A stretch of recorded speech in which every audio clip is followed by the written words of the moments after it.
अभी वीरू ने मुझसे कहा कि कहाँ तक आप ले जाना चाहते हैं, मैंने कहा 23,000 सीधे राउंड फिगर में। तो आप बिल्कुल मेरे सही आपने कहा। साथ हैं कि नहीं आप मेरे? नहीं, नहीं, बिल्कुल आपके साथ हैं और अगर हम टेक्निकली भी देखें जो टारगेट्स आते हैं वो 2 टारगेट हैं। 22,930 के आसपास के पहले टारगेट आते हैं और उसके ऊपर 23,340 के आसपास के टारगेट आते हैं। तो जो आपके 23,000 के टारगेट है मैं समझता हूँ कि बहुत ही जल्दी वो अचीव हो सकते हैं। हाई टॉप हायर बॉटम बन रहे हैं, कहीं पर कोई रिवर्सल के साइन नहीं है। हालाँकि प्रॉफिट बुकिंग हाई लेवल पे थोड़ी देखने को मिल रही है, लेकिन रिवर्सल कहीं पर पैटर्न में रिवर्सल के साइन नहीं दिख रहे हैं।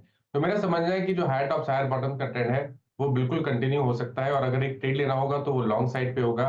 22,500 के स्टॉप लॉस से खरीदारी करिए, कम से कम 22,950 के टारगेट के लिए। 22,950 के लिए टारगेट, और निफ्टी 50,000, तो bank, sorry, bank bank Nifty, हाँ। जी, जी। तो बिल्कुल देखिए बैंक निफ्टी में तो ऑलरेडी एक ब्रेकआउट है। ब्रेकआउट होने के बाद वो ट्रेड कर रहा है ऊपर के लेवल पे, कहीं पर प्रॉफिट बुकिंग देखने को नहीं मिल रही है। और अगर हमें इस जो ब्रेकआउट हमने देखा है इसके टारगेट सेट करने होंगे तो 50,500 के आसपास के आते हैं। तो जो 50,000 का आंकड़ा है वो भी यहाँ पर भी टेस्ट हो सकता है।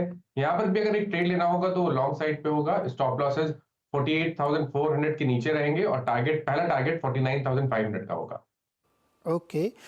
माना जी, मेटल में बहुत बड़ी तेज़ी बन रही है, हर तरह के स्टॉक चल रहे हैं। दो स्टॉक खास तौर पे मेंशन है इसमें, एक एनएमडीसी में बड़ी तेज़ी और एक वेदांता। वेदांता तो रुक ही नहीं रहा, क्या ज़बरदस्त रैली बन रही है, आज भी 6% ऊपर है, बड़ा स्टॉक है। एनएमडीसी भी 6% ऊपर, 240 के पार चला गया है। दोनों में आपको सबसे अच्छा अभी भी कौन सा लगता है ट्रेड के लायक?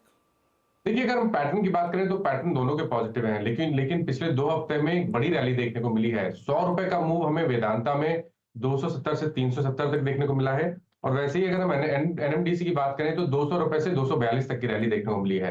तो अगर अभी तक आपने नहीं खरीदा है तो थोड़ा-सा आप लेट हो गए हैं। लेकिन क्योंकि ये अप ट्रेंड में है तो ट्रेडर के तौर पे तो आप एंट्री और एग्जिट आराम से कर सकते हैं। पैटर्न अभी भी दोनों के पॉजिटिव लगते हैं। अगर इन दोनों में से एक करंट लेवल्स पे ट्रेडिंग के तौर पे चूज़ करना होगा तो वो एनएमडीसी होगा। आई थिंक एनएमडीसी में 250 तक के टारगेट्स पॉसिबल हैं। तो करंट लेवल्स पे भी आप खरीदारी कर सकते हैं। ₹237 अब आपको स्टॉप लॉस लगाना है। ओके, 235 एनएमडीसी में स्टॉप लॉस लगा के खरीदारी कर सकते हैं। चलिए सवाल लेना शुरू करते हैं। समीर पांडे का सवाल है डेल्टा कॉर्प का। 500 शेयर इन्होंने ले रखे हैं 148 के भाव पर, 2-3 साल तक होल्ड कर सकते हैं ये। पूना से इन्होंने सवाल भेजा है। देखिए मैं बिल्कुल स्टॉक को रिकमेंड नहीं करूंगा लॉन्ग टर्म के लिए। ट्रेडिंग के तौर पे जो पिछले हफ्ते का मूव था वो बिल्कुल क्लियर कट रिवर्सल के वहां पर साइन देखने को मिले थे। एक हर्डल है ऊपर की तरफ ₹127 के आसपास, उसके ऊपर सस्टेन करेगा तो रैली में 150-155 तक के स्तर देखने को मिलेंगे। लेकिन ध्यान रखिए अगर वैसी कोई रैली देखने को मिले तो वहां पर प्रॉफिट बुक करके निकल जाए, क्योंकि मेरा समझना है कि बहुत बड़ा हर्डल चार्ट पे दिखता है 155 से लेकर 165 की रेंज में। तो अगर trend bullish medium to long term के लिए होना है तो स्टॉक को 165 का लेवल ब्रीच करना पड़ेगा। लेकिन ट्रेडिंग के तौर पे आप बने रह सकते हैं। 119 का स्टॉप लॉस लगाइए और टारगेट आपके 145 से 155 की रेंज में होंगे। ओके, ये राय रखनी चाहिए लॉन्ग टर्म के लिए, क्योंकि बहुत इसमें कुछ एक खबर का अभी मुश्किल फंसी हुई है, पता नहीं कब सॉल्व होगा वो। अशोक गुप्ता के पास 100 शेयर हैं एशियन पेंट्स के, लॉन्ग टर्म के लिए उन्होंने ले रखे हैं 3 साल के लिए। पंचकुला हरियाणा सवाल भेजा इन्होंने, ये ठीक है क्या, बने रहना चाहिए इसमें?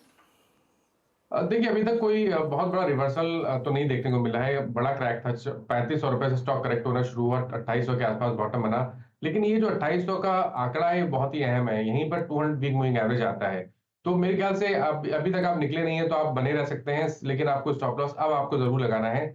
2750 के स्टॉप लॉस से आप बने रहिए स्टॉक में। ऊपर की तरफ 2950 के लेवल्स ब्रीच होंगे तो रिकवरी में आपको शायद 3150 या ₹3200 तक के स्तर भी देखने को मिल जाए।